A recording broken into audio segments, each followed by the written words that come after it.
Creative അക്കാദമിയിലെ മറ്റൊരു വീഡിയോയിലേക്ക് സ്വാഗതം. ഇന്ന് ചാപ്റ്റർ ക്ലബ് അതാണ് ഇന്ന് എടുക്കാൻ പോകുന്ന chapter. The Spectator club. Spectator club എന്ന് പറയുന്നത് ക്ലബിനെ കുറിച്ചായിരിക്കുന്ന എല്ലാവരുടെയും ഒരു തോട്ട് ഉണ്ടാവുക. ഇതിൽ ഈ സ്പെക്ടേറ്റർ എന്നുള്ളത് ലിറ്ററേച്ചർ ബേസ്ഡ് എസ്സേസ് എഴുതുന്നതാണ്. ആ എസ്സേ നമ്മൾ പോസ്റ്റ് ചെയ്യുന്നതാണ് സ്പെക്ടേറ്റർ എന്ന് പറയാം. Spectator club. ഈ സ്പെക്ടേറ്റർ ക്ലബിൽ സർ ആരാ എഴുതിയതെന്ന് വെച്ചിട്ടുണ്ടെങ്കിൽ സർ റിച്ചാർഡ് സ്റ്റീൽ ആണ്. എന്തിനു വേണ്ടിയിട്ടാണ് ഈ ക്ലബിനെ കുറിച്ചുള്ളത് എഴുതിയത്? ബിക്കോസ് ലിറ്ററേച്ചർ ബേസ്ഡ് ആയ എസ്സീസ് കുറെ വന്നു തുടങ്ങിയപ്പോൾ എന്തുകൊണ്ട് ഇതൊരു ക്ലബിൽ പോസ്റ്റ് ചെയ്തുകൂടാ, എന്തുകൊണ്ട് ഇപ്പൊ അറിയപ്പെടുന്ന പോലെ ഒരു ക്ലബാക്കി അത് റീഡ് ചെയ്യിപ്പിച്ചുകൂടാ എന്നുള്ള തോട്ട് വന്നിട്ടാണ് ഈ സ്പെക്ടേറ്റർ ക്ലബ് എന്നുള്ളത് സ്റ്റാർട്ട് ചെയ്തത്. അങ്ങനെയാണ് പിന്നെ അതിനെ ബേസ് ചെയ്തിട്ട് ഒരു എസ്സേ എഴുതിയതാണ് ദി സ്പെക്ടേറ്റർ ക്ലബ് എന്നുള്ള ഒരു ലെസൺ നമുക്ക് വന്നത്. ഇതിൽ ഫസ്റ്റ് ഒബ്ജക്റ്റീവ്സ് എന്ന് പറഞ്ഞിട്ടുണ്ടെങ്കിൽ എന്താ വെച്ചാൽ ദി മെയിൻ ഐഡിയ, എന്തിനെ കുറിച്ചാണ് നമ്മൾ പഠിക്കാൻ പോകുന്നത്. ഏതൊരു ലെസണിലാണെങ്കിലും ഒബ്ജക്റ്റീവ്സ് എന്ന് പറഞ്ഞാൽ എന്തിനെ കുറിച്ചാണ് നമ്മൾ പഠിക്കാൻ പോകുന്നത്, ദ മെയിൻ ഐഡിയ ആണ് ഒബ്ജക്റ്റീവ്സ്. ഒബ്ജക്റ്റീവ്സിൽ ഫസ്റ്റ് പാര നമ്മൾ എസ്സേയിൽ വെച്ചിട്ടുണ്ട്. ഏറ്റവും ഫസ്റ്റ് പാരയാണിത്. All is not what it seems. അതായത് നമ്മൾ എന്താണോ കാണുന്നത് അതല്ല, ബൈ ലുക്കിങ്ങിൽ നമ്മൾ എന്ത് കാണുന്നോ അതല്ല സത്യമായിരിക്കാം. നമ്മൾ എന്താണ് ഇപ്പൊ നമ്മൾ ഡയറക്റ്റ് ആയിട്ട് ഒന്ന് കാണുകയാണെന്നുണ്ടെങ്കിൽ അത് ഒരിക്കലും അത് സത്യമാവണം എന്നില്ല. ഒരു 100%-ൽ ഒരു 10% അത് സത്യമാവണമെന്നേ ഉള്ളൂ. അല്ല, എന്നാണ് അത് പറയുന്നത്. We cannot judge a person by his appearance. ഒരു പേഴ്സണെ ഒരു അപ്പിയറൻസ് കൊണ്ട് ജഡ്ജ് ചെയ്യാൻ പറ്റില്ല. It is the character which adds to the personality of a person. This essay shows us different kinds of men in a particular society whose character we see around us also. ഈ എസ്സേയിൽ എന്താ പറയുന്നത് വെച്ചിട്ടുണ്ടെങ്കിൽ ഒരു character എന്ന് പറയുന്നത്, നമ്മുടെ ഒരു character എന്ന് പറയുന്നത് നമ്മളെ പേഴ്സണാലിറ്റീനെ കൂടി കാണിക്കുന്നതാണ്. നമ്മൾ നല്ല വെൽ എഡ്യൂക്കേറ്റഡ് ആയിട്ട് ഒരാളോട് സംസാരിക്കുന്നത് അത് നമ്മുടെ പേഴ്സണാലിറ്റീനെ കുറിച്ച് പറയുന്നതായിരിക്കും. ഈ എസ്സേ അതേപോലെ തന്നെ ഒരു ഡിഫറെൻറ്റ് കൈൻഡ്സ് അതായത് പലതരത്തിൽപ്പെട്ട ഒരു ആൾക്കാരുടെ പെർട്ടിക്കുലർ ആ സൊസൈറ്റിയിലുള്ള ആൾക്കാരുടെ ക്യാരക്ടറിനെ ഇതിലേക്ക് കൊണ്ടുവന്നിട്ട് പറയുന്ന ഒരു ലെസണാണിത്. പ്ലാൻ ഓഫ് സ്റ്റഡി എന്ന് പറഞ്ഞിട്ടുണ്ടെങ്കിൽ ഈ ചാപ്റ്ററിൽ നമ്മൾ എന്തിനെക്കുറിച്ചൊക്കെയാണ് പഠിക്കാൻ പോകുന്നത്. ഫസ്റ്റ് ഒബ്ജക്റ്റീവ്സ് നമ്മൾ കണ്ടു. ദ മെയിൻ ഐഡിയ എന്തിനെക്കുറിച്ചായിരുന്നു എന്നാണ്. മെയിൻ ഐഡിയ എന്ന് പറയുന്നത് ഒരാളെ ഏറ്റവും ഫസ്റ്റ് കണ്ടിട്ട് അവരെ ഒന്ന് ജഡ്ജ് ചെയ്യാൻ പാടില്ല. അവരുടെ അപ്പിയറൻസ് വെച്ചിട്ടൊന്നും നമുക്ക് മനസ്സിലാക്കാൻ പറ്റില്ല. ഓരോരുത്തരുടെ ക്യാരക്ടറും അവരുടെ പേഴ്സണാലിറ്റി കാണിച്ചു തരുന്നതായിരിക്കും. നെക്സ്റ്റ്, ഓഥർ ഇൻട്രൊഡക്ഷൻ എന്ന് പറഞ്ഞിട്ടുണ്ടെങ്കിൽ ദി എസ്സേ, അതായത് ഈ പ്രോസ് എഴുതിയത് ആരായിരുന്നു, അതായത് എഴുതിയ അവരെ കുറിച്ച് ഡീറ്റെയിൽ ആയിട്ട് നമ്മൾ പഠിക്കുന്നതാണ് ഓഥർ ഇൻട്രൊഡക്ഷൻ. നെക്സ്റ്റ്, സിനോപ്സിസ് എന്ന് പറഞ്ഞാൽ നമ്മൾ അതിൻ്റെ അകത്ത് എന്തൊക്കെയാണ് നോക്കാൻ പോകുന്നത്, കുറച്ച് ഡീറ്റെയിൽ ആയിട്ട് എന്തൊക്കെയുണ്ടോ അതൊക്കെ നമ്മൾ ഡീറ്റെയിൽ ആയിട്ട് വായിച്ച് മനസ്സിലാക്കാൻ പോകുന്നതിനെയാണ് സിനോപ്സിസ് എന്ന് പറയാം. Next, glossary. The main meaning. നമുക്ക് അറിയാത്ത പല വേർഡ്സ് ഉണ്ടാവും. നമ്മൾ ഏതൊരു ബുക്ക് എടുക്കുകയാണെങ്കിലും പെട്ടെന്ന് നമുക്ക് വേർഡ്സ് ഒന്നും കിട്ടിക്കൊള്ളണം എന്നില്ല. ഈ ഗ്ലോസറി എന്ന് പറയുന്നത് അതുപോലെയാ. നമുക്ക് ഇതിൽ എന്തൊക്കെ കുറച്ച് ഡിഫറെന്റ് ടൈപ്സ് ഓഫ് വേർഡ്സ് ഉണ്ടാവും, അതിനെക്കുറിച്ചുള്ള ഓരോ സ്ഥലങ്ങളൊക്കെ ഉണ്ടാവും. ആ സ്ഥലങ്ങളൊന്നും നമുക്ക് അറിഞ്ഞോളണമെന്നില്ല. ഇപ്പൊ നമ്മളിവിടെ പറയുന്ന പോലെ തന്നെ അവിടെ ലണ്ടനിൽ പറയുന്ന നമുക്ക് അറിഞ്ഞോളണമെന്നില്ല. ആ സ്ഥലങ്ങളൊക്കെ എത്ര ഡീറ്റെയിൽ ആയിട്ട് അറിയാൻ പറ്റുമോ അതൊക്കെ ആ ഗ്ലോസറിയിൽ ഉണ്ടാവും. നെക്സ്റ്റ്, ആക്ടിവിറ്റീസ് എന്ന് പറഞ്ഞിട്ടുണ്ടെങ്കിൽ നമ്മൾ ഇത്രയും വായിച്ച് മനസ്സിലാക്കിയിട്ട് നമുക്കൊരു ഹോംവർക്ക് പോലെ, സ്കൂളിൽ എപ്പോഴും ഹോംവർക്ക് തരുന്ന പോലെ ഇവിടെ കുറച്ച് എസ്സേ ആൻസേഴ്സ് ഒക്കെ എസ്സേ ക്വസ്റ്റ്യൻസ് ഒക്കെ കൊടുത്തിട്ടുണ്ടാവും. അതിനെക്കുറിച്ച് പഠിക്കുന്നതിൽ അതിനെ കുറച്ച് ഡീറ്റെയിൽ ആയിട്ട് നമ്മൾ മനസ്സിലാക്കാൻ വേണ്ടിയിട്ട് തരുന്നതാണ് ഈ ആക്ടിവിറ്റീസ്. നമ്മൾ അതൊക്കെ ഇതൊക്കെ ഒന്ന് വായിച്ചു കഴിഞ്ഞിട്ട് അത് നോക്കുമ്പോൾ നമുക്ക് വ്യക്തമായിട്ട് ആ എസ്സേ മനസ്സിലാവും. അപ്പോൾ ഓഥർ ഇൻട്രൊഡക്ഷൻ സ്റ്റാർട്ട് ചെയ്യാം അല്ലേ. ഓഥർ ഇൻട്രൊഡക്ഷൻ ഇതാണ് സർ റിച്ചാർഡ് സ്റ്റീലിനെ കുറിച്ച് നമുക്ക് എന്താ അറിയാ എന്നുള്ളതല്ല, ഈ ഒരു പാരഗ്രാഫ് റീഡ് ചെയ്യുമ്പോൾ തന്നെ റിച്ചാർഡ് സ്റ്റീൽ ആരാ എന്നുള്ളത് നമുക്ക് മനസ്സിലാവും. First, Richard steel 12 March 1672 to 1 September 1729 was born an Irish writer and politician. അതായത് റിച്ചാർഡ് സ്റ്റീൽ എന്ന് പറയുന്നത് ഒരു ഐറിഷ് റൈറ്റർ ആണ്. അതായത് ഇപ്പൊ നമ്മൾ എങ്ങനെയാണ് ഇന്ത്യൻ റൈറ്റർ എന്ന് പറയുന്ന പോലെ ഒരു കൺട്രിയിലെ ഐറിഷ് എന്നൊരു കൺട്രിയിലെ റൈറ്റർ ആണ് Richard steel. He is A politician. Politician എന്ന് പറഞ്ഞിട്ടുണ്ടെങ്കിൽ രാഷ്ട്രീയത്തിൽ ഏറ്റവും ഒരു ഇതുള്ള ഒരാളായിരുന്നു. Remembered as co-founder with his friend Joseph Addison of the magazine The Spectator Club. ഇതിൽ റിമെമ്പർ ആസ് co-founder ആയിട്ട് ഓർമ്മപ്പെടുന്ന ഒരാളാണ് with his friend Joseph Addison. ആരുടെ കൂടെ ആയിട്ടാണ് ഇങ്ങനെ ഒരു ഓർമ്മപ്പെടുന്നത്? Joseph Addison. ഏറ്റവും ബെസ്റ്റ് ഫ്രണ്ട് ആയിരുന്നു സാറിന്റെ Joseph Addison of the magazine. ആ ഫ്രണ്ട് എങ്ങനെയാണ് അറിയപ്പെട്ടത്? ദി സ്പെക്ടേറ്റർ എന്ന് പറയുന്ന ഒരു മാഗസിൻ ഒരു ക്രിയേറ്റ് ചെയ്തിട്ട് ആ മാഗസീനിലൂടെയാണ് ഇവര് അറിയപ്പെടുന്നത്. ഇതിൽ Sir Richard Steele was born in Dublin. Dublin എന്ന് പറയുന്നത് ഒരു സ്ഥലം. ഇപ്പൊ നമ്മളിവിടെ പറയുന്ന പോലെ തന്നെ Sir Steele was born in Dublin, Ireland to Richard Steele. എവിടെ ആയിട്ടായിരുന്നു? And attorney and Elinor Symes his sister Katherine was born the previous year. അതായത് ആൻഡ് അറ്റോർണി ഇപ്പോൾ ഒരു ലീഗലി അപ്പോയിന്റഡ് ആയ ഒരു ഇത്. സാറിന് എന്ത് വർക്കായിരുന്നു അങ്ങനെയുള്ളത്? ലീഗലായിട്ട് എല്ലാവരും അറിയതായിട്ട് അപ്പോയിന്റഡ് ആയതാണ് എലിനോർ സൈംസ് എന്ന് പറഞ്ഞിട്ട്. His sister Catherine. ആരായിരുന്നു റിച്ചാർഡ് സ്റ്റീലിന്റെ സിസ്റ്റർ എന്നുള്ള ക്വസ്റ്റ്യൻസ് മേ ബി ഓപ്ഷണൽ ആണ്. മേ ബി 1 മാർക്കിൽ വരികയാണെങ്കിൽ കാത്തറിൻ ആണ്. Was born in previous year. അതിന് ആ ലീഗലി അപ്പോയിന്റ് ചെയ്യുന്നതിന് മുന്നേ sister Katherine was bone. A member of the Protestant Gentry. He was ഈ പ്രൊട്ടസ്റ്റന്റ് ജെൻട്രി എന്ന് പറഞ്ഞിട്ടുണ്ടെങ്കിൽ മെമ്പർ ഓഫ് എനി ചർച്ച്. അതായത് ഒരു ചർച്ചിലെ ഒരു വേണ്ടപ്പെട്ട ആള്. Member of any church presenting of freedom. അതായത് ഒരു ചേർച്ചിലെ ഏറ്റവും വേണ്ടപ്പെട്ട ഒരാള്. അവർ പറഞ്ഞിട്ടുണ്ടെങ്കിൽ എന്തും ഓക്കെ ആയിരിക്കും അങ്ങനെ തോന്നുന്ന ഒരു ചേർച്ചിലെ ആളായിരുന്നു. He was educated as chatter house school. അതായത് ആ സമയത്ത് ഒരു സ്കൂള് ചെറിയ ആ സമയത്തൊക്കെ പറ്റുന്ന ഒരു സ്കൂളില് സാർ വന്നിട്ട് എഡ്യൂക്കേറ്റഡ് കംപ്ലീറ്റ് ചെയ്തു. where he first met Addison. എവിടെയാണ് സാറ് ഫസ്റ്റ് അഡിഷനെ മെറ്റ് ചെയ്തത്? എവിടെ വെച്ചിട്ടായിരുന്നു? Charterhouse school. ആ സ്കൂളിൽ വെച്ചിട്ടാണ് സാറിന്റെ ഫ്രണ്ടിനെ ഫസ്റ്റ് ആയിട്ട് മീറ്റ് ചെയ്യുന്നത്. He went on the Merton College, Oxford. ഓക്സ്ഫോർഡിലെ മോർട്ടൺ കോളേജിലേക്കായിരുന്നു സാറിന്റെ next step. And then we joined the Life Guards of the Household cavalry.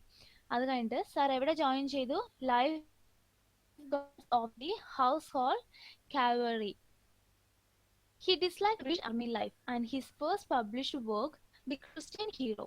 Sir വന്നിട്ട് ബ്രിട്ടീഷ് ആർമി ലൈഫിനെ ഭയങ്കരമായിട്ട് ഡിസ്ലൈക്ക് ചെയ്തത്, അതായത് ഇഷ്ടപ്പെടാത്ത ഒരാളായിരുന്നു. ബ്രിട്ടീഷ് ആർമി ലൈഫിനെ ഇഷ്ടപ്പെടാത്ത ഒരാളായിരുന്നു റിച്ചാർഡ് സ്റ്റീൽ. സാറിന്റെ ഫസ്റ്റ് വർക്ക്, അതായത് ഒരു വർക്ക് എഴുതുമ്പോൾ ഏറ്റവും ഫസ്റ്റ് എന്ന് പറയുന്നത് ഭയങ്കര പ്രഷ്യസ് ആയിരിക്കും അല്ലെ. അതേപോലെ സാറിന്റെ ഏറ്റവും ഫസ്റ്റ് വർക്ക് എന്ന് പറയുന്നത് ദ ക്രിസ്ത്യൻ ഹീറോ 1701 അത് പബ്ലിഷ് ചെയ്തത്. Attempted two point out the difference between preserved and actual masculinity. അതായത് പ്രിസർവ്ഡ് ആൻഡ് ആക്ച്വൽ മാസ്കുലിനിറ്റി എന്ന് പറഞ്ഞിട്ടുണ്ടെങ്കിൽ അത് എങ്ങനെയാണ് ഒരാൾ കാണുന്നത്, ഒരു കാഴ്ചപ്പാടിൽ എങ്ങനെയാണത് ബാക്കിയുള്ളവർ കാണുന്നത്. പിന്നെ ആ ക്വാളിറ്റി ഓഫ് നേച്ചർ. ഇതില് സാർ എങ്ങനെയാണ് ആ ഒരു ഇത് ആർട്ടിക്കിൾ എഴുതാൻ കാരണം എന്തായിരുന്നു? ദ ക്രിസ്ത്യൻ ഹീറോ എന്നുള്ളതില് സാറ് പറഞ്ഞിട്ടുണ്ടായിരുന്നു പ്രിസർവ്ഡ് ആൻഡ് ആക്ച്വൽ. പ്രിസർവ്ഡ് എന്ന് പറഞ്ഞിട്ടുണ്ടെങ്കിൽ ഒരാൾ കാണുന്ന കാഴ്ചപ്പാട് എങ്ങനെയായിരുന്നു. ആക്ച്വൽ മാസ്കുലിനിറ്റി എന്ന് പറഞ്ഞിട്ടുണ്ടെങ്കിൽ ദ ക്വാളിറ്റി ഓഫ് നേച്ചർ, അതായത് നേച്ചറിന്റെ ക്വാളിറ്റി. ഇപ്പൊ എന്റെ നേച്ചർ ഇതാണെന്ന് പറയാൻ ഒരു ക്വാളിറ്റി ഉണ്ടാവും. ആ ക്വാളിറ്റിനെ കുറിച്ച് ഡിഫൈൻ ചെയ്യും. ഇതായിരിക്കും അവരുടെ ക്വാളിറ്റി. ആരെന്നെ എന്തെന്നെ പറഞ്ഞിട്ടുണ്ടെങ്കിൽ ആ ക്വാളിറ്റി അവർക്ക് മാറ്റാൻ പറ്റില്ല. അങ്ങനെയൊക്കെ പറഞ്ഞിട്ടുള്ള ഒരു ആർട്ടിക്കിൾ ആയിരുന്നു ദി ക്രിസ്ത്യൻ ഹീറോ എന്നുള്ളത്. He afterwards became a dramatist and his comedies such as The Tender Husband met with some success. അതായത് അത് കഴിഞ്ഞിട്ട് ദ ക്രിസ്ത്യൻ ഹീറോ എന്നുള്ള ആർട്ടിക്കിൾ സാർ എഴുതി കഴിഞ്ഞ പിന്നെ എന്തായിരുന്നു സാർ ചെയ്തത്? ഡ്രാമാറ്റിസ്റ്റ് ആയിരുന്നു സാർ. അതായത് ഓരോരോ തിയേറ്ററിലും പോയിട്ട് ഡ്രാമ ചെയ്യുന്നത് പോലെ ഡ്രാമ എഴുതുന്നതൊക്കെ ആയിരുന്നു സാറിന്റെ വർക്ക്. പിന്നെ ഏറ്റവും ഗ്രേറ്റ് ആയിട്ട് കോമഡീസ് എഴുതി തുടങ്ങി. Such as the tender husband. The tender husband എന്ന് പറയുന്ന ഒരു കോമഡി പ്രോസ് ആണ്. അതേപോലെ അത് ഏറ്റവും വലിയൊരു സക്സസിലേക്കാണ് സാറിന് കൊണ്ടുപോയത്.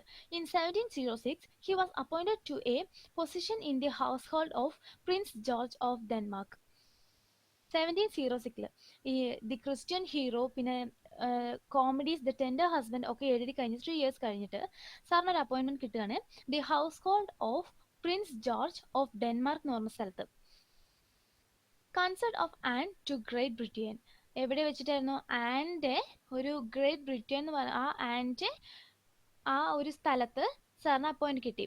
He also gain the favour of Robert Harley Earl of Oxford. Sir ഒട്ടും തന്നെ അത് പാഴാക്കിയില്ല. സാറിന്റെ വർക്ക് ആണെങ്കിലും നല്ല ഗെയിൻ ചെയ്തിട്ടേ ഉള്ളൂ അവിടെ വെച്ചിട്ട്. എവിടെ വെച്ചിട്ട്? റോബർട്ട് ഹേർലിന്റെ ഏൾ ഓഫ് ഓക്സ്ഫോർഡിൽ വെച്ചിട്ട്. In 1704 steel married A widow Margaret stretch. 1705 അതായത് 1705 സാറ് മാരി ചെയ്തു. First marriage of sir.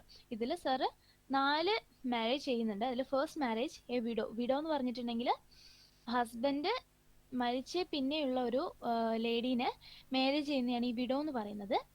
അതിൽ മാർഗരറ്റ് സ്ട്രെച്ച് എന്നാണ് ആ വിഡോന്റെ പേര്. Who died in the following year.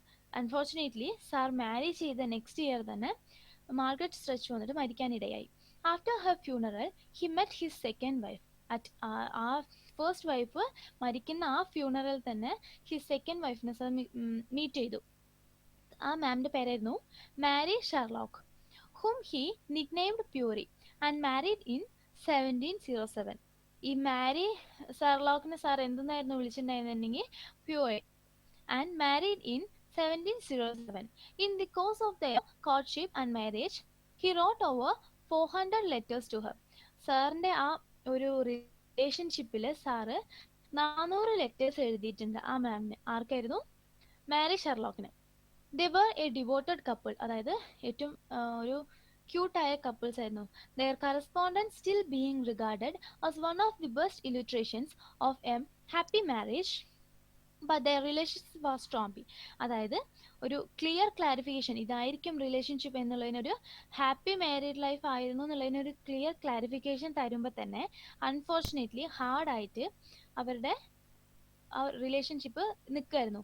പക്ഷെ എന്തായി? Unfortunately Mary died in 1718 at the time when she was consider separation. ആ ഒരു സിറ്റുവേഷൻ, ആ മരിക്കുന്ന ആ ടൈമിൽ അവർ രണ്ടുപേരും സെപ്പറേറ്റ് ആയിരുന്നു. കുറച്ച് ഹാർഡായ റിലേഷൻഷിപ്പ് ആയിരുന്നു. പിന്നെ അത് സെപ്പറേറ്റ് ആയി. ദയർ ഡോട്ടർ എലിസബത്ത്, അവർക്ക് രണ്ടുപേർക്കും ഉണ്ടായ കുട്ടിയായിരുന്നു Elizabeth. Steele's one surviving legitimate child married John Trevor, third Baron Trevor. മോളും അതേപോലെ തന്നെ എലിസബത്ത് എന്ന് പറഞ്ഞാൽ സ്റ്റീൽസിന്റെ ഒരു സർവൈവിംഗ് ലെജിറ്റിമേറ്റ് ചൈൽഡ് ആയിട്ടായിരുന്നു നിൽക്കുന്നുണ്ടായിരുന്നത്. പിന്നെ മോൾ എലിസബത്ത് എന്ത് ചെയ്തു? ജോൺ ട്രിവറിനെ മാരി ചെയ്തു. തേർഡ് ആയിട്ട് ബാരൻ ട്രിവറിനെ മാരി ചെയ്തു. In 1709 Steele found a triweekly satirical magazine. അതായത് 1907 സ്റ്റീൽ എന്ത് ഫൗണ്ട് ചെയ്തു? സറ്റാരിക്കൽ മാഗസിൻ ഫൗണ്ട് ചെയ്തു. സറ്റാരിക്കൽ മാഗസിൻ പറഞ്ഞിട്ടുണ്ടെങ്കിൽ സ്മാർട്ടായിട്ട് ഏറ്റവും ഷാർപ്പായിട്ട് ഒരു വ്യൂ ഉണ്ടാക്കുന്ന ഒരു മാഗസീൻ ആയിരുന്നു. നമുക്കൊരു ഒരു വ്യൂവിനെ കുറിച്ച് നമുക്ക് 100% ഷുവർ ആണ്, ഇത് ഞാൻ കണ്ടതാണ്, ഇത് ഇത്രയും സത്യമാണ്, അങ്ങനെയുള്ളതിനെ കുറിച്ച് പറയുന്നത് ആണ് സറ്റാരിക്കൽ എന്ന് പറയാം. സറ്റാരിക്കൽ മാഗസിൻ എന്ന് പറഞ്ഞാൽ സാർ എഴുതിയ ആ ഒരു മാഗസീനിൽ 100% ട്രൂത്ത് ആയിട്ട് സാറ് പറയുന്നതായിരുന്നു. ആ മാഗസീൻ്റെയാണ് Tatler, which lasted only 2 years in its first incarnation. അതെന്തായിരുന്നു? 2 ഇയേഴ്സിൽ ഫസ്റ്റ് ഇൻകാർനേഷൻ എന്ന് പറഞ്ഞിട്ടുണ്ടെങ്കിൽ ആ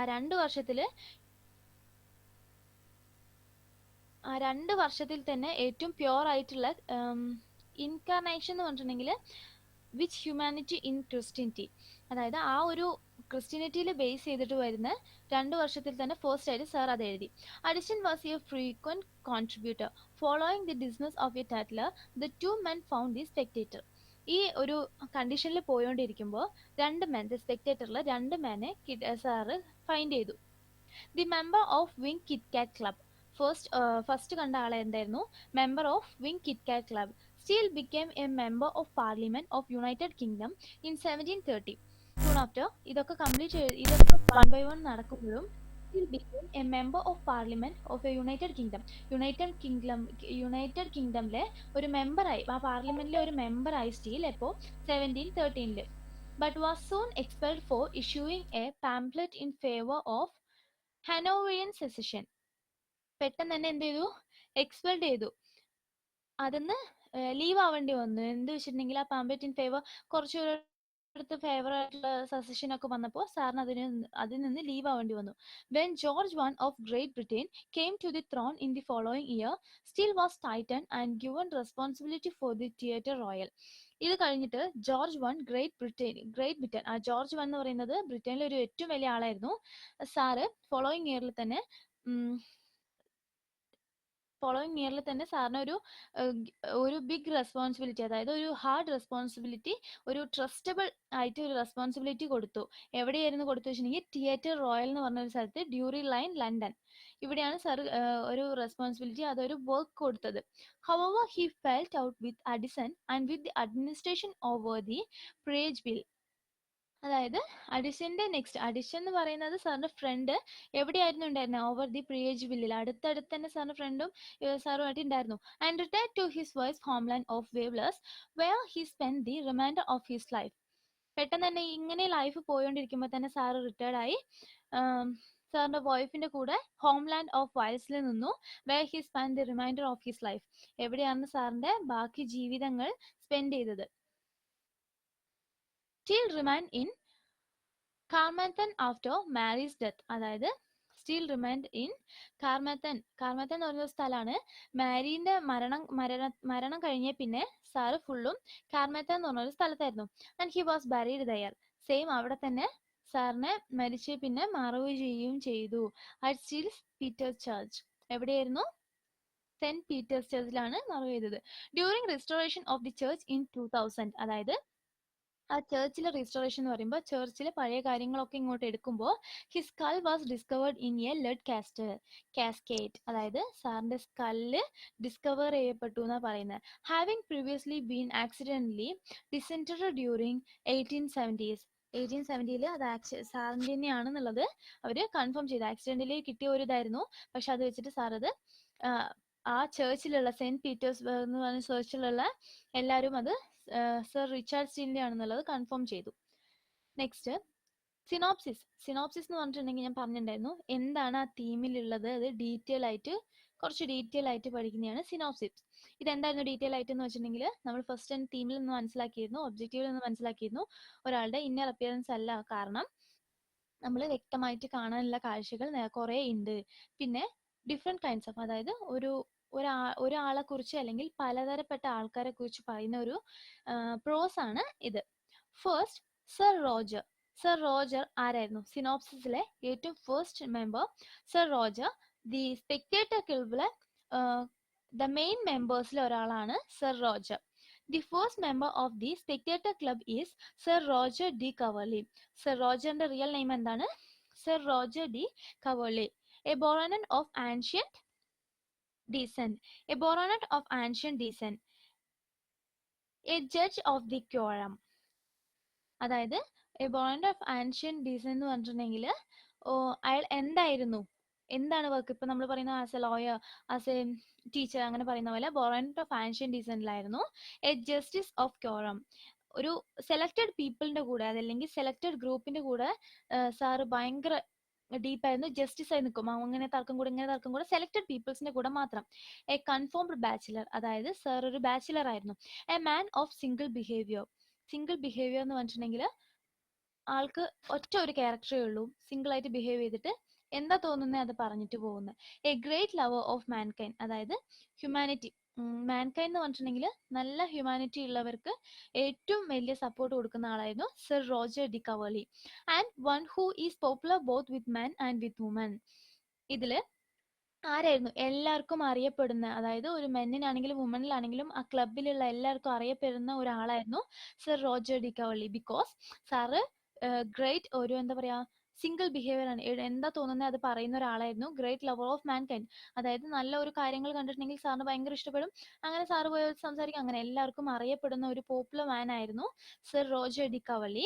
dashing and fashionable at one time, അതായത് വെൽ ലുക്ക്ഡും പിന്നെ ഫാഷനബിൾ ആയിട്ട് ഫ്രീക്ക് ആയിട്ട് നടക്കുന്ന ഒരു സമയത്ത് അങ്ങനെ നടക്കുന്ന സാറായിരുന്നു. Soon he became serious and remained so for a year and a half. അതായത് പെട്ടെന്ന് തന്നെ ഇങ്ങനെ ഫ്രീക്ക് ആയ ഒരു സാറ് പെട്ടെന്ന് തന്നെ എന്തായി, സീരിയസ് ആയിട്ട് റിമൈൻഡ് അയച്ചു. So for a year and ഇപ്പൊ അങ്ങനെ ആയിട്ട് ഇത്രയായി, ഒരു വർഷം 1.5 വർഷം പോവാ.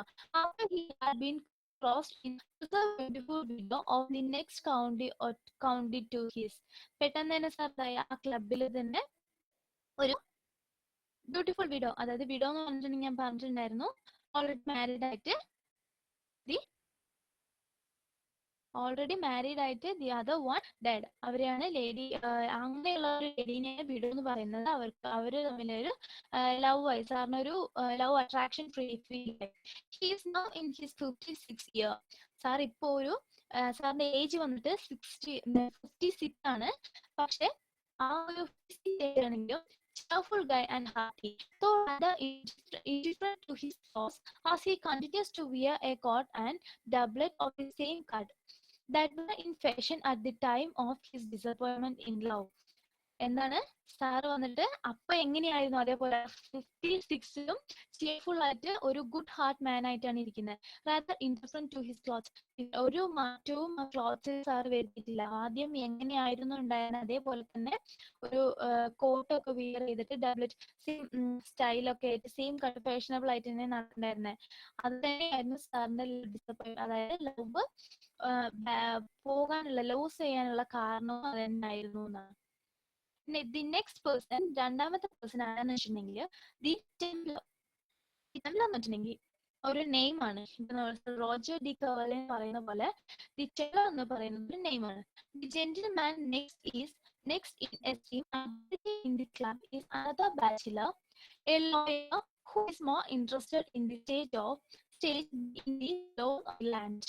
അതായത് ജെന്റിൽമാൻ ആരെന്ന് വെച്ചിട്ടുണ്ടെങ്കിൽ കൂടുതൽ റെസ്പെക്ട് കൊടുക്കാൻ, ഒരാളെ കുറിച്ച് നമുക്ക് തോന്നുന്ന പേഴ്സണാലിറ്റി ആയിരിക്കും നമുക്ക് അവരെ റെസ്പെക്ട് ചെയ്യാൻ തോന്നി. അതേ ഒരു സാറായിരുന്നു ടെംപ്ലർ പറയുന്നത്. ആര് കണ്ടാലും ഒന്ന് റെസ്പെക്ട് ചെയ്യാൻ തോന്നും. ഒരു റെസ്പെക്ട്ഫുൾ ആയ ഒക്കെ റെസ്പെക്ട് ചെയ്യാൻ തോന്നുന്ന ഒരു ബാച്ചിലർ ആയിരുന്നു. A lawyer. ടെംപ്ലർ എന്ന് പറയുന്നത് ആരാണ്? Lawyer. Who is more interested in the state than in the law of the land. ആ ഒരു ഫീൽഡിലെ ഇഷ്ടപ്പെടുന്ന ഒരാളായിരുന്നു. A man who is familiar with the life and writing the ancients of decent observers of present happening.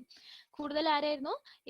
എന്തിനെ കുറിച്ച്, ഇപ്പൊ ഈ present ഹാപ്പനിങ്ങിനെ കുറിച്ച് എഴുതാനുള്ള ഒരു മനസ്സും ഇഷ്ടവും സാറിന്റെ ലൈഫിൽ ഉണ്ടായിരുന്നു. And an excellent critic. Excellent critics എന്ന് പറഞ്ഞിട്ടുണ്ടെങ്കിൽ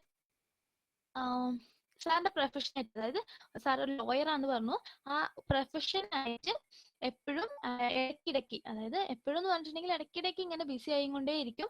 സാർ എക്സലന്റ് ആയിട്ട് ആ ഒരു മൈൻഡിൽ മാത്രമേ ഉണ്ടാവുള്ളൂ, കൂടുതലും ആ ഒരു ഫീൽഡിലായിരിക്കും ഉണ്ടാവുക. പിന്നെ എന്ന് പറഞ്ഞിട്ടുണ്ടെങ്കിൽ ക്ലബിൽ ഇടയ്ക്ക് വരുമ്പോഴും ഒരു വെൽ റെസ്പെക്ട്ഫുൾ മാൻ കാണിക്കുന്ന ഒരാളായിരുന്നു Templer. If he continues to live in the inner temple is to please his father rather than from his own choice. അതായത് സാർ ഇങ്ങനെയൊക്കെ ചെയ്യുന്നുണ്ടെങ്കിലും ഇന്നർ ടെമ്പിൾ, അതായത് ഉള്ളിലെ മനസ്സിൽ എന്താണ്, സാറിന്റെ ഫാദർ വന്നിട്ട് പ്ലീസ് ചെയ്യിപ്പിച്ച്, നോട്ട് സാറിന്റെ ഫാദറിന്റെ വേർഡ്സ് കേട്ട് നടക്കുന്നേ കൊണ്ടായിരുന്നു അങ്ങനെ ആ ഒരു പ്രൊഫഷനിലേക്ക് പോയത്. ഗുഡ് ക്യാരക്ടർ ആണ്, ബട്ട് സാറുടെ റിയൽ ക്യാരക്ടർ പുറത്തേക്ക് വരാണ്ട് തന്നെ ഫാദർ ഒരു ഗുഡ് ക്യാരക്ടറിലേക്ക് കൊണ്ടുവന്നു എന്നുള്ളതാണ് സത്യം. Sir Andrew fort. The third one is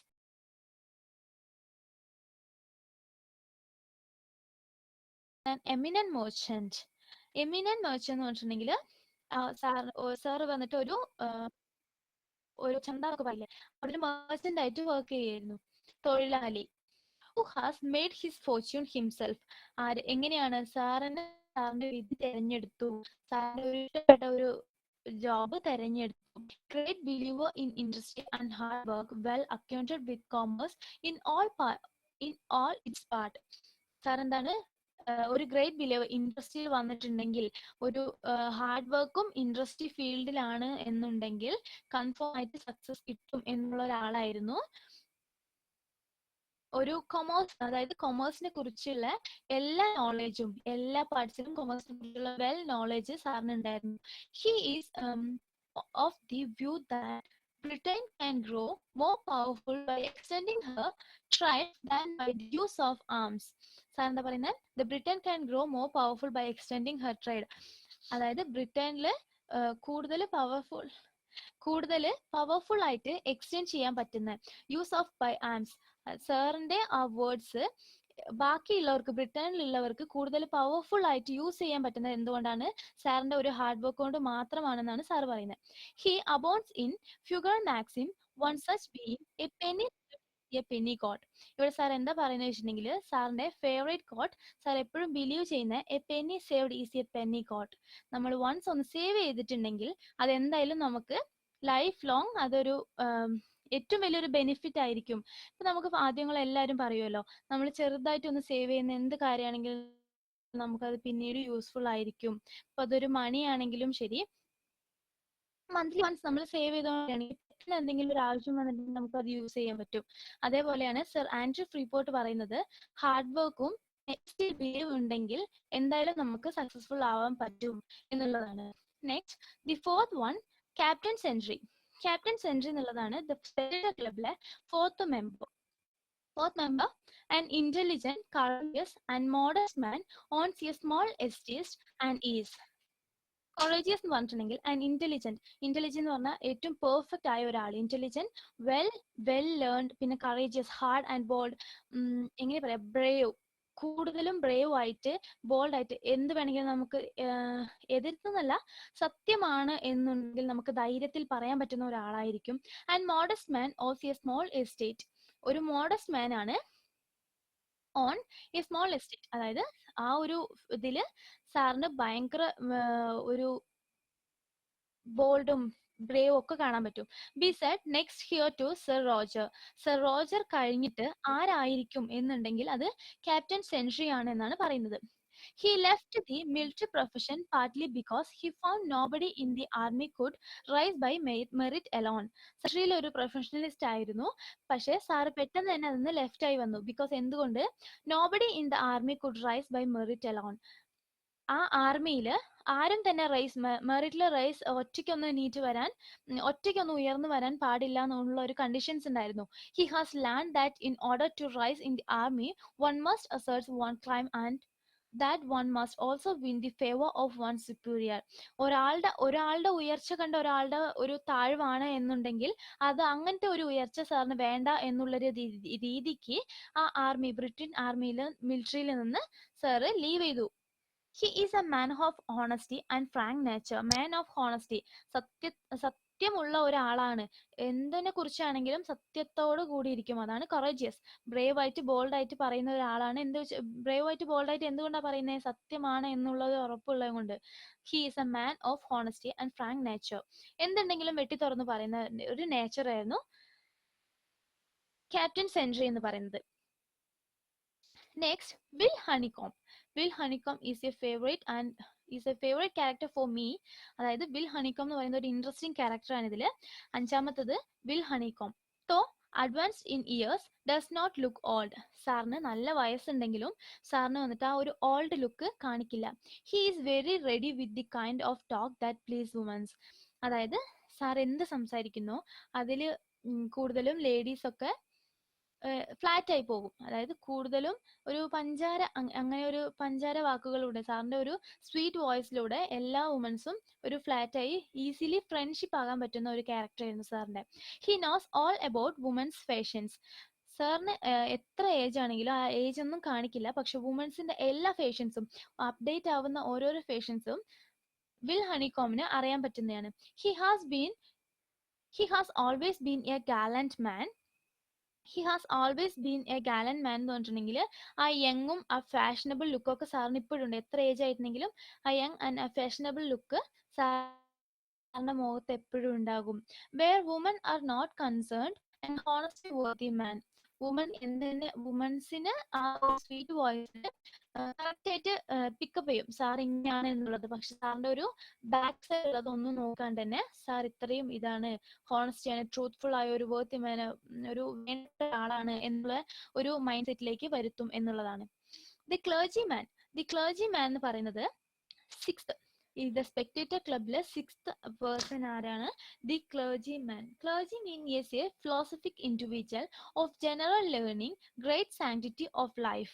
philosophic എന്ന് പറഞ്ഞിട്ടുണ്ടെങ്കിൽ ക്ലർജി മാൻ ആയതുകൊണ്ട് തന്നെ, ക്ലർജി മാൻ എന്ന് പറഞ്ഞാൽ നമ്മുടെ ചർച്ചിലുള്ള ആൾക്കാർ ക്ലർജി മാൻ ആയതുകൊണ്ട് തന്നെ എപ്പോഴും ഈ പഴയ കാര്യങ്ങളെ കുറിച്ച്, ഒരു കഷ്ടത്തെക്കുറിച്ച്, ലോസിനെ കുറിച്ച്, നമ്മളെ കഷ്ടങ്ങൾ എങ്ങനെ കടന്നു വന്നു എന്നുള്ള കുറിച്ച് പഴയ കാലങ്ങളൊക്കെ ഇങ്ങനെ സെന്റി അടിച്ച് പറയാന്നൊക്കെ പറയില്ലേ, അങ്ങനെ പറയുന്ന ഒരാളായിരുന്നു. പക്ഷെ അതൊക്കെ പറയുന്ന എന്താ, ആദ്യത്തെ കാലത്തെ കഷ്ടങ്ങളൊക്കെ വ്യക്തമായിട്ട് പറയുന്ന ഒരാളായിരുന്നു the clergy man of general learning. General learning എന്ന് പറഞ്ഞാൽ പൊതുവായിട്ടുള്ള കാര്യങ്ങൾ. ഇപ്പോൾ നമ്മളൊരു വേൾഡ് വാർ ആണെങ്കിലും ഫൈറ്റിംഗ് നടന്നതാണെങ്കിലും, ഓരോരോ കൺട്രിയിലെ ഫൈറ്റിങ്സ് ആണെങ്കിലും, ട്രൂത്ത്ഫുൾ ആണെങ്കിലും, ഹിസ്റ്റോറിക്കൽ ബേസ്ഡ് ആയ ഓരോരോ ന്യൂസസ് ആണെങ്കിലും സാറിന് അറിയാവുന്നതിനെ കുറിച്ച് വ്യക്തമായി പറയുന്ന ഒരാളായിരുന്നു the clergy man. Next, his integrity gains Hinds followers. സാറിന്റെ ഈ ഇന്റഗ്രിറ്റി, അതായത് സാറിന്റെ ഈ ഗുഡ്നെസ്, ഈ ഹോണസ്റ്റ് വന്നിട്ട് സാറിന് കൂടുതൽ ഫോളോവേഴ്സിനെ കൊണ്ടുതരും, അങ്ങനെയാണ് പറയുന്നത്. He seldom takes the initiative in starting A decision. സാറിന്റെ ആ സെൽഡം ഒരു പെർട്ടിക്കുലർ ആയ ഒരു ഡിസിഷനിലേക്ക് സ്റ്റാർട്ട് ചെയ്യുമെന്നാ പറയുന്നത്. But raised A religious topic with much authority. Sir എന്ത് പറയുകയാണെങ്കിലും ആ ഒരു റിലീജിയസ്, അതായത് ദ ക്ലർജിമാൻ ആയതുകൊണ്ട് ക്രിസ്ത്യാനിറ്റി റിലീജിയസിലേക്ക് ആ ടോപ്പിക്കിനെ കൂടുതലും എത്തിക്കും. He has little interest in wordy affairs. Sir വാക്കുകളിൽ വിശ്വസിക്കുന്ന ഒരാളാണ്. നമ്മൾ കൂടുതലും വ്യക്തമായിട്ട്, നമ്മൾ ബോൾഡ് ആയിട്ട് ഒരു വേർഡ്സ് പറയാന്നുണ്ടെങ്കിൽ, ആ ഒരു അഫയർ സാറിന് കൊടുക്കുക എന്നുണ്ടെങ്കിൽ സാർ അത് വ്യക്തമായിട്ട് വിശ്വസിക്കുന്ന ഒരാളായിരുന്നു. It must be remembered that Sir Richard Steele and not Addison. എന്ന് മനസ്സിലാക്കാം. It must be remembered that Sir Richard Steele, മനസ്സിലാക്കേണ്ട ഒരു കാര്യമാണ് Sir Richard Steele not Addison. ഇത്രയും നേരം അഡിസനെ കുറിച്ച്, അഡിസൺ അല്ല പറഞ്ഞത്, റിച്ചാർഡ് സ്റ്റീൽ സാറിന്റെ ക്ലബിലുള്ള ആൾക്കാരെ കുറിച്ചാണ് പറഞ്ഞത്. ടോട്ടലി 6 മെമ്പേഴ്സ് ആണുള്ളത്. 6 മെമ്പേഴ്സ് മീൻസ് ഇത്രയും നേരമായിട്ട് 6 മെമ്പേഴ്സിന്റെ കാര്യങ്ങളൊക്കെ നമ്മൾ നോക്കി കഴിഞ്ഞു. ഇതില് സാർ എന്താ പറയുന്നത്? Note Addison was the organiser of the Spectator as also the Spectator club. Spectator ക്ലബിലെ ഒരാളാണ് അഡിസനും കൂടി. പക്ഷേ സ്പെക്ടേറ്റർ അഡിസനെ കുറിച്ച് പറയാണ്ട് സാർ എന്തുകൊണ്ട് ഇത്രയും ഈ 6 മെമ്പേഴ്സിനെ കുറിച്ച് പറഞ്ഞു? ബിക്കോസ് 6 മെമ്പേഴ്സും ഡിഫറെന്റ് ക്യാരക്ടേഴ്സ് ഉള്ളവരാണ്. സാറിന്റെ ശ്രദ്ധയിൽപ്പെട്ട ഈ 6 മെമ്പേഴ്സിനെ ഉൾപ്പെടെ അഡിസനെയും ആഡ് ചെയ്യുന്നുണ്ട് സാർ. എന്തുകൊണ്ട് ഈ 6 പേര് മാത്രമായി? എന്തുകൊണ്ട് ബാക്കിയുള്ളവരൊന്നും സാറിന്റെ ശ്രദ്ധയിൽപ്പെട്ടില്ല? ബിക്കോസ് സാറിന്റെ ക്യാരക്ടറില്, സാറിന്റെ ഇൻട്രൊഡക്ഷൻ ഉണ്ട്, സാറിന്റെ ക്യാരക്ടർ, സാറിന്റെ മാഗസീൻസ് ഒക്കെ എങ്ങനെയാണ് പബ്ലിഷ് ചെയ്തത്? സാർ പെർട്ടിക്കുലർ ആയിട്ട് സാറിന്റെ ഇന്ന ഒരാളുടെ ക്യാരക്ടർ നോക്കാണ്ട് അവരുടെ ഇന്ന അപ്പിയറൻസസ് കൂടി നോക്കിയിട്ടാണ് സാറിന്റെ ഫ്രണ്ട്ഷിപ്പ് കണ്ടിന്യൂ ചെയ്യുന്നത്. അങ്ങനെ സാറിന്റെ ഫ്രണ്ട്ഷിപ്പിലൂടെ, അതായത് സാറിന്റെ ഒരു ഗുഡ് കമ്പനിയിലൂടെ ആരൊക്കെ സാറിന്റെ ശ്രദ്ധയിൽപ്പെട്ടോ അവർ 6 പേരെ കുറിച്ചാണ് സാർ ഈ ഒരു പ്രോസിൽ പറയുന്നത്. ഇതില് here we have steel sketch of Sir Roger de Coverley and other members of the club. ഇവിടെ നമുക്കുണ്ട് സ്റ്റീൽ സ്കെച്ച്, അതായത് സാർ പറഞ്ഞ ആ 6 മെമ്പേഴ്സ്, സർ റോജർ ഉൾപ്പെടെ 6 മെമ്പേഴ്സ് ക്ലബിലുള്ളവരെ കുറിച്ചാണ് പറഞ്ഞത്. ടോ ഓഫ് ദി ക്ലബ്, അതായത് ഇവരൊക്കെ എന്തെന്നാണ് പറയുന്നത്? ഈ 6 പേരെയും ടോ ഓഫ് ദി ക്ലബ് എന്നാ പറയുന്നത്. The main off the club, അതായത് ദി മെയിൻ, ടോ എന്ന് പറഞ്ഞിട്ടുണ്ടെങ്കിൽ the main off the club. Says Macaulay in the essay on addition, the Templar, the clergyman, the soldier and the merchant are uninteresting figures. Sir എന്താ പറയുന്നത്? അഡിഷനില് sir എന്താണ് പറയുന്നത്? ഈ Macaulay the essay on Addison, അഡിസന്റെ എസ്സേല് the Templar, the clergyman, the soldier and the merchant were uninteresting figures. അതായത് ഇത്രയും പേര്, സാറ് പറഞ്ഞ ഈ 5 പേരും 6 പേരും എന്താണ്? സർ റോജർ ഡി കവലിയൻ ഉൾപ്പെടെ ബാക്കിയുള്ളവർ, സർ റോജർ ഡി കവലിയന് ഒഴിയെ ബാക്കിയുള്ളവർ, ദ ടെംപ്ലർ, ക്ലർജിമാൻ, സോൾജിയർ, മെർച്ചന്റ്, എല്ലാവരും എന്താണ്? അൺഇൻട്രസ്റ്റിംഗ് ഫിഗേഴ്സ് ആണ്. ഇൻട്രസ്റ്റിംഗ് ഫിഗേഴ്സ് എന്ന് പറഞ്ഞിട്ടുണ്ടെങ്കിൽ കുറച്ചുകൂടി നമുക്ക് ശ്രദ്ധിക്കപ്പെടേണ്ട ഒരു, ഭയങ്കരമായിട്ട് നമുക്കൊരു ഊർജം തരുന്ന ഒരാളായിരിക്കും. പക്ഷെ ഇവർ ഇത്രയും പേര് എന്താണ്? ഒരു ഇൻട്രസ്റ്റ് ഇല്ലാത്ത, നമുക്കൊന്ന് ഒരു വായിക്കാൻ തോന്നിക്കണം, അങ്ങനെ ഒരു ഇൻട്രസ്റ്റ് ഇല്ലാത്ത ഒരാളായിരുന്നു എന്നാണ് പറയുന്നത് Addison. Fit only for a background, അതായത് ഇവരൊന്നും ഫ്രണ്ടില് ഇത്രയും ബേസ് ചെയ്തിട്ട് ഇത്രയും ടോപ്പിക് ഒന്നും കൊടുത്ത് പറയേണ്ട ഒരാളല്ല. ഇവരൊക്കെ പുറകില് ജസ്റ്റ് വേർഡ്സിന് പറയേണ്ട ഒരാൾക്കാരായിരുന്നു. അതാണ് only fit for a background, ബാക്കിലുള്ളവർക്ക് വേണ്ടി പറയുന്ന ഒരാളായിട്ടാണ് കണക്ക് കൂട്ടിയത്. but the other two though not delineated with very declined pencil. പക്ഷേ ബാക്കി രണ്ടുപേർ ആരൊക്കെയാണ്? Sir Roger de Coverley, Will Honeycomb. ഇവർ രണ്ടുപേരും എന്താണ്, ഭയങ്കരമായിട്ട് ശ്രദ്ധിക്കപ്പെടേണ്ട ഒരാളാണ്. ഹാസ് സം ഗുഡ് സ്റ്റോക്സ്, അവർക്ക് ഒരു നല്ല ഒരു മെന്റാലിറ്റി, നല്ല ഒരു കുറച്ച് സ്റ്റോക്സ് അവരുടെ കയ്യിലുണ്ടെന്നാണ് പറയുന്നത്. Addison took the crude outline into his own hands. Addison എന്ത് ചെയ്തു? സർ റിച്ചാർഡ് സ്റ്റീൽ പറഞ്ഞു കഴിഞ്ഞ പിന്നെ അഡിസൺ എന്ത് ചെയ്തു? ഒരു crude outline into his own hands. അതായത് ഒരു ക്രൂഡ് ഔട്ട്ലൈൻ എന്ന് പറഞ്ഞിട്ടുണ്ടെങ്കിൽ ഒരു ബാഡ് ആയിട്ടുള്ള ഒരു ഔട്ട്ലൈൻ ആണ് ഇവിടെ കൊടുത്തിരിക്കുന്നത്. ഒരു ക്രൂഡ് എന്ന് പറഞ്ഞിട്ടുണ്ടെങ്കിൽ കുറച്ച് ബാഡ്, വൾഗർ, ഡേർട്ടി ആയിട്ടുള്ള ഒരു ഔട്ട്ലൈൻ സാറിന്റെ കയ്യിലേക്ക് സ്വയം വെച്ചു കൊടുത്തു. വെച്ചിട്ടുണ്ടെങ്കിൽ ദി ടെമ്പിൾ ഓഫ് ക്ലർജിമാനെ ഒന്നും അത്ര ആവശ്യമില്ല എന്ന് പറഞ്ഞിട്ട് ഒരു ഇൻസൾട്ട് പോലെയാണ് സാർ പറഞ്ഞത്. them, colored them, and is in truth the creator of Sir Roger de Coverley and the Will Honeycomb, with whom we are all familiar. ഇവരെയൊക്കെ തള്ളി പറഞ്ഞിട്ട് സാർ ആരെയാണ് ഉയർത്തി പറയുന്നത്? Sir Roger de Coverley and the Will Honeycomb, with whom we all are familiar. നമ്മളൊക്കെ അറിയപ്പെടുന്ന, ഇപ്പൊ ഇത്രയും ഈ ലെസണിൽ പറഞ്ഞ് നമുക്ക് ഇൻട്രസ്റ്റിംഗ് ആയി തോന്നിയതാണ് ഫസ്റ്റ് സർ റോജർ ഡി കവലി, അതുകൊണ്ട് വ്യക്തമായി അറിയും. വിൽ ഹണികോം യങ് ലുക്ക്ഡ് ആണ്, അതുകൊണ്ട് തന്നെ നമ്മൾ ഈസിലി വുമൻസ് ഒക്കെ ഫ്രണ്ട്ഷിപ്പ് വെക്കുന്ന ഒരാളാന്നുള്ള ഒരു ലിങ്ക് നമുക്ക് പെട്ടെന്ന് ഓർമ്മിക്കാൻ പറ്റും. ഹണി, ആ ഒരു ഈസിലി വുമനോടുള്ള ഫ്രണ്ട്ഷിപ്പ് അല്ലെങ്കിൽ റിലേഷൻഷിപ്പ് കൊണ്ടുപോകാൻ പറ്റുന്ന ഒരു നെയിമാണ് സാറിന്റെ കൂടി. അതുകൊണ്ട് നമുക്ക് പെട്ടെന്ന് ഓർമ്മ വെക്കാൻ പറ്റിയ ഒരു നെയിമാണ്. അതുകൊണ്ട് ഇവർ രണ്ടുപേരെയും കുറിച്ചാണ് അഡിസൺ സർ വന്നിട്ട് ഹൈലൈറ്റ് ചെയ്ത് പറയുന്നത്. Huge walker life was observes though the first conception of the Spectator Club and the first draft to Sir Roger de Coverley was Steele's. ഈ സ്പെക്ടേറ്റർ ക്ലബിൽ തന്നെ ഇത്രയും കൺസെപ്ഷൻസ് പറയുകയാണെങ്കിലും സാറിന്റെ ഫസ്റ്റ് ഡ്രാഫ്റ്റ് എന്തായിരുന്നു? സർ റോജർ ഡി കവർലിനെ കുറിച്ചായിരുന്നു. In the main the development of sir Roger was due to Addison. ഇത്രയും ആണെങ്കിലും സർ റോജറിനെ കുറിച്ച് പറയാനുള്ള കാരണം എന്താണ്? അഡിസൺ സാറാണ്. And It is with Addison that we associate Will Honeycomb and Will Wimple. Will Honeycomb എന്ന് പറയുന്ന പോലെ തന്നെ Will Wimple എന്ന് പറഞ്ഞിട്ടൊരു സാറുണ്ട്. Addison indeed had a great gift of characterization than Steele. സ്റ്റീലിനേക്കാളും, അതായത് ഈ ഒരു പ്രോസ് എഴുതിയ സർ റിച്ചാർഡ് സ്റ്റീലിനേക്കാളും ഒരു ഗ്രേറ്റ് ആയ ഒരു ആളാണ് വിൽ വിംപിൾ എന്ന് പറയുന്ന സാർ. ഗ്രേറ്റ് ഒരു ഗിഫ്റ്റ് ഓഫ് ക്യാരക്ടറൈസേഷൻ, അതായത് ഒരു ഗിഫ്റ്റ് പോലെ ഒരു ക്യാരക്ടർ കിട്ടിയ ഒരാളാണ് വിൽ വിംപിൾ എന്ന് പറയുന്ന ആള്. നെക്സ്റ്റ് ഗ്ലോസറി ഞാൻ ഫസ്റ്റേ പറഞ്ഞിരുന്നു. നമുക്ക് അറിയാൻ പറ്റാത്ത കുറച്ച് വേർഡ്സിനുള്ള ഒരു മീനിങ് തരുന്നതാണ്. Singular, peculiar. സിംഗുലർ എന്ന് പറഞ്ഞിട്ടുണ്ടെങ്കിൽ എന്തായാലും നമ്മൾ എവിടെയാ കണ്ടത് സിംഗുലർ എന്നുള്ളത്? സിംഗുലർ ക്യാരക്ടർ അങ്ങനെ പറഞ്ഞു നമ്മൾ. പെക്യുലർ എന്നുണ്ടെങ്കിൽ ഒരു തനിപ്പെട്ട ഒരു ഡിഫറെന്റ് ആയ ഒരു ക്യാരക്ടർ ആയിരുന്നു എന്നുള്ളതിനാണ് സിംഗുലർ എന്നുള്ള വേർഡ് പെക്യുലർ ആയിട്ട് യൂസ് ചെയ്യുന്നത്. സഹോ സ്ക്വയർ ലൊക്കേറ്റഡ് ഇൻ ലണ്ടൻ. എവിടെയായിരുന്നു? സോഹോ എന്നുള്ളത് സാറിന്റെ ഒരു വേർഡ്സിൽ പറയുന്നതായിരുന്നു സോഹോ എന്നുള്ളത്. അത് എവിടെയാണ് ലൊക്കേറ്റ് ചെയ്തിരിക്കുന്നത്? ലണ്ടനിൽ ഒരു സ്ക്വയർ ലുക്കിലാണ്. അവിടെ സാറിന് ഓതർ ഇൻട്രൊഡക്ഷനിൽ ഉണ്ടായിരുന്നു. അതുകൊണ്ടാണ് എവിടെയാണ് ലൊക്കേറ്റഡ് എന്നുള്ള വ്യക്തമായി ഞാൻ ഓൾറെഡി പറഞ്ഞ മാതിരി നമുക്കറിയാത്ത കുറെ സ്ഥലങ്ങൾ ഉണ്ടാവും. അതൊക്കെ നമുക്ക് അറിയിക്കാൻ വേണ്ടിയിട്ടാണ് ഈ ഗ്ലോസറി എന്നുള്ളത് തരുന്നത്. ഇതൊക്കെ 1 മാർക്കിൽ ചോദിക്കാൻ നല്ല ചാൻസസ് ഉണ്ട്. സോഗോ എന്ന് പറഞ്ഞിട്ടുണ്ടെങ്കിൽ എന്തായിരുന്നു അങ്ങനെ ചോദിച്ചിട്ടുണ്ടെങ്കിൽ which shows in the shape of square ഷേപ്പിലാണ് കാണിക്കുന്നത്. അത് ലൊക്കാലിറ്റി ഇൻ ലണ്ടൻ. എവിടെയാണ് അതുള്ളത്? ലണ്ടനിലാണുള്ളത്. Quorum, a body of specially named justice of space. ഈ ക്യോറം എന്ന് പറഞ്ഞിട്ടുണ്ടെങ്കിൽ എന്താണ്? നമ്മൾ ഫസ്റ്റ് ഏതിലായിരുന്നു ക്യോറം കണ്ടത്? First character sir Roger de കവർലിയിൽ ക്യോറം കണ്ടിട്ടുണ്ടായിരുന്നു. ക്യോറം എന്ന് പറഞ്ഞിട്ടുണ്ടെങ്കിൽ എന്താണ്? അതായത് സെലക്റ്റഡ് ഗ്രൂപ്പ് ഓഫ് പീപ്പിളിന്റെ അടുത്ത് സംസാരിക്കുന്ന ഒരാളായിരുന്നു എന്ന് പറഞ്ഞു. അതായത് a body of specially named justice of piece.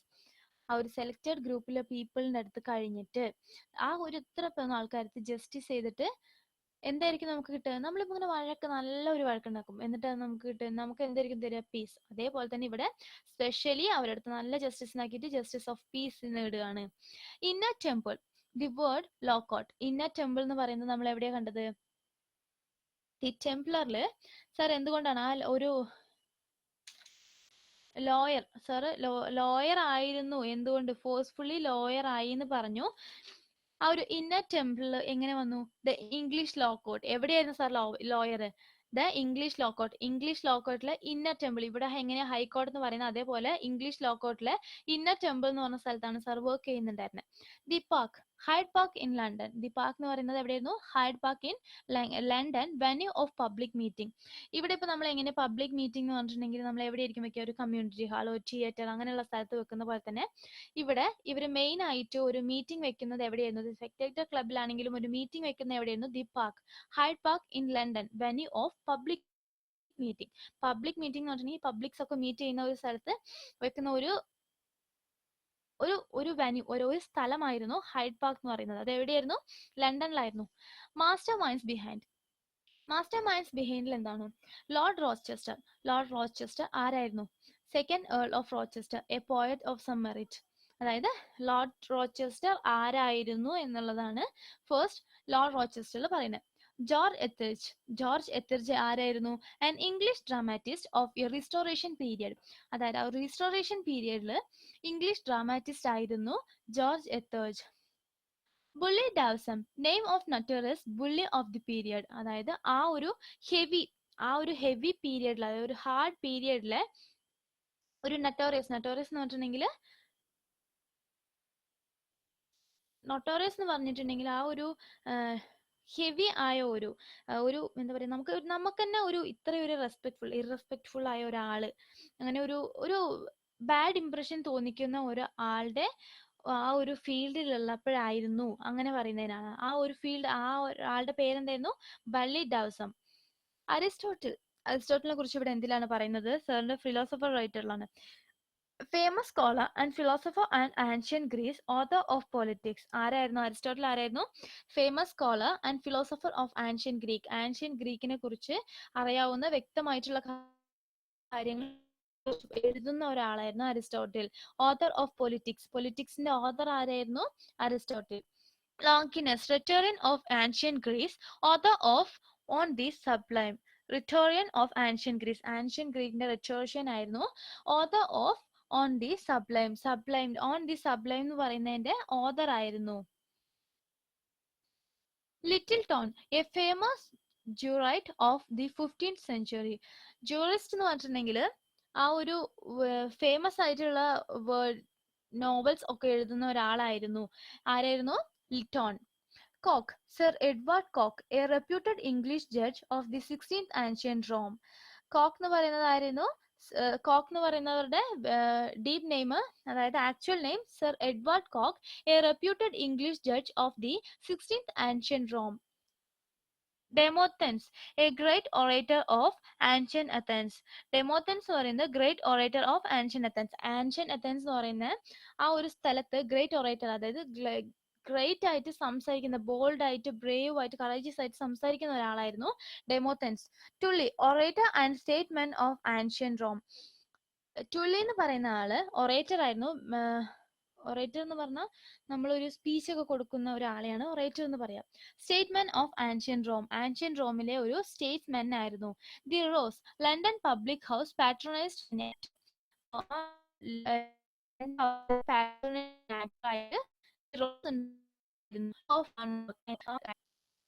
illegitimate son of Charles II who rebelled against his father. Illegitimate son എന്ന് പറഞ്ഞെങ്കിൽ ആ ഒരു ബന്ധത്തിലല്ലാണ്ട്, അങ്ങനെ ഒരു ലെജിറ്റിമേറ്റ് എന്ന് പറഞ്ഞിട്ടുണ്ടെങ്കിൽ പ്യൂരിഫുൾ, അങ്ങനെ അല്ലാണ്ട് ഡിഫറെന്റ് ടൈപ്പില് Charles two who rebelled against his father. ആരായിരുന്നു? അവരച്ഛനെതിരായിട്ട് സംസാരിക്കുന്നത് അവരിലായിരുന്നു ഡ്യൂക്ക് ഓഫ് മോൺമത്ത് ഉണ്ടായിരുന്നത്. Next, activities.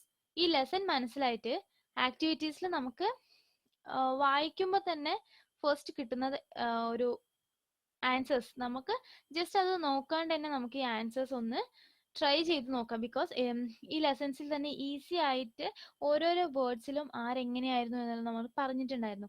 അങ്ങനെ വരുന്നതിൽ കുറച്ച് ആക്ടിവിറ്റീസ് ആണ് ഇത്. Steele first published work the Christian Hero published in. എപ്പോഴാണ് സ്റ്റീലിന്റെ ദി ക്രിസ്ത്യൻ ഹീറോ എന്നുള്ള ബുക്ക് പബ്ലിഷ് ചെയ്തത്? എപ്പോഴായിരുന്നു? ഫസ്റ്റ് സാറിന്റെ ഓതർ ഇൻട്രൊഡക്ഷനിൽ തന്നെ ഫസ്റ്റ് ബുക്ക് സാർ പബ്ലിഷ് ചെയ്ത ഇയർ ഉണ്ട്. അപ്പോഴായിരുന്നു സാറിന്റെ ഫസ്റ്റ് ബുക്ക് സാർ പബ്ലിഷ് ചെയ്തത്. Sir Andrew Freeport is an eminent. Sir Andrew Freeport ആരായിരുന്നു? സർ ആൻഡ്രി ഫ്രീപോർട്ട് ആരായിരുന്നു? നമ്മൾ പഠിച്ചതിൽ തന്നെ മൂന്നാമതായിട്ട് വരുന്നതായിരുന്നു സർ ആൻഡ്രി ഫ്രീപോർട്ട്. ആരായിരുന്നു? Eminent merchant. അതായത് മെർച്ചന്റ് എന്ന് പറഞ്ഞിട്ടുണ്ടെങ്കിൽ ഒരു ആ ഒരു ഫീൽഡിൽ, ആ കൊമേഴ്സിലെ ഫീൽഡിൽ സാർ ഏറ്റവും ഹാർഡ് വർക്ക് ഉണ്ടെങ്കിൽ ജയിക്കാൻ പറ്റും എന്ന് തോന്നിക്കുന്ന നമുക്ക് ബാക്കിയുള്ളവർക്ക് കൂടി ആ വേർഡ്സ്, സാറിന്റെ ആ വേർഡ്സ് അത്രയും ബോൾഡ്നെസ്സും അത്ര ഒരു അത്രയോ സ്ട്രേഞ്ച് വേർഡ്സ് കൂടി നമുക്കൊരു ബോൾഡ്നെസ്സും ഏറ്റവും വലിയൊരു പ്രതീക്ഷ തരുന്ന ഒരു വേർഡ്സ് ആയിരുന്നു. അതുകൊണ്ട് തന്നെ എമിനന്റ് മെർച്ചന്റ് ആയിരുന്നെങ്കിൽ സാധാരണക്കാരായിട്ട് ഒരു മെർച്ചന്റ് ആയിട്ട് കണക്ക് കൂട്ടാൻ പറ്റാത്ത ഒരാള് എത്രയൊക്കെ ഹാർഡ് വർക്കിലൂടെ മുന്നോട്ട് വന്ന ഒരാളായിരുന്നു. അതുകൊണ്ട് നമുക്ക് സർ ആൻഡ്രി ഫ്രീപോർട്ട് ആരായിരുന്നു? എമിനന്റ് മെർച്ചന്റ് എന്നുള്ളത് വ്യക്തമായിട്ട് നമുക്ക് മനസ്സിലാക്കാൻ പറ്റും. Man of honesty. Who is a man of honesty and Frank nature? ആരായിരുന്നു വ്യക്തമായിട്ടും ഹോണസ്റ്റി, ട്രൂത്ത്ഫുൾ ആയിട്ടും കാണുന്നത് അപ്പൊ തന്നെ തുറന്നു പറയുന്നത് ആരായിരുന്നു? അങ്ങനെയാണ്. ഇതില് ഈസി ലിങ്ക്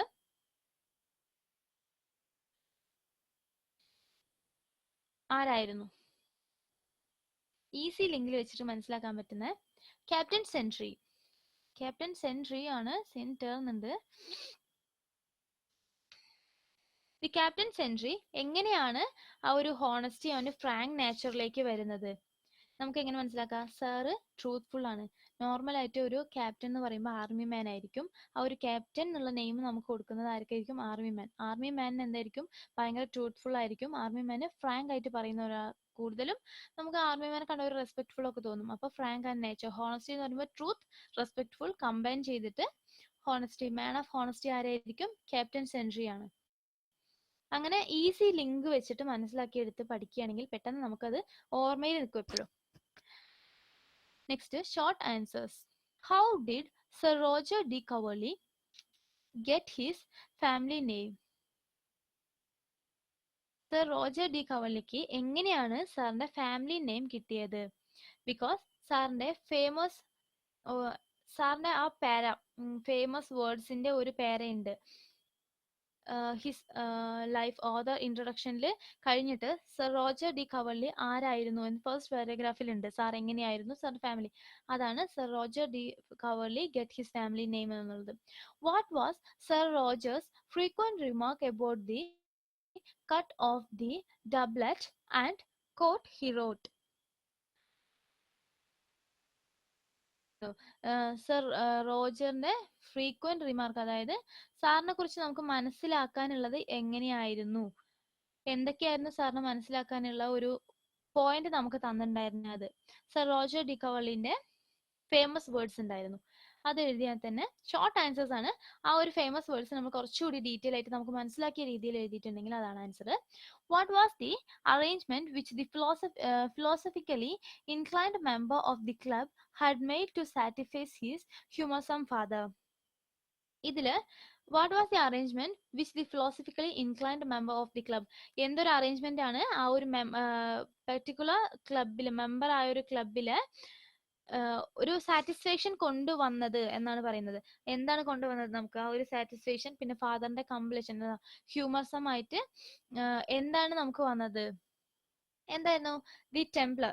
ഫാദറിന്റെ കമ്പൽഷൻ കൊണ്ട് മാത്രം ഗുഡ് ക്യാരക്ടർ ആയി മാറി, പിന്നെ അതൊരു ചേഞ്ചസ് ആയി മാറി ആ ഒരു ഗുഡ് ക്യാരക്ടറിൽ തന്നെ സാർ ലിവ് ചെയ്യാൻ തുടങ്ങിയത് ആരായിരുന്നു? The Templar. അപ്പോ ടെംപ്ലർ ആണ് ഈ തേർഡ് ക്വസ്റ്റ്യന്റെ ആൻസറിൽ. ടെംപ്ലറിന്റെ പാരഗ്രാഫ് ആണ് വരിക. Write and essay on your own. Write essay on your own എന്ന് പറഞ്ഞിട്ടുണ്ടെങ്കിൽ നമ്മുടെ ഒരു ഇതിൽ വരുന്ന ഒരു എസ്സേ എഴുതാനാണ്. അപ്പോൾ നമുക്ക് നമ്മുടെ ഇതിലായിട്ട് തോന്നുന്ന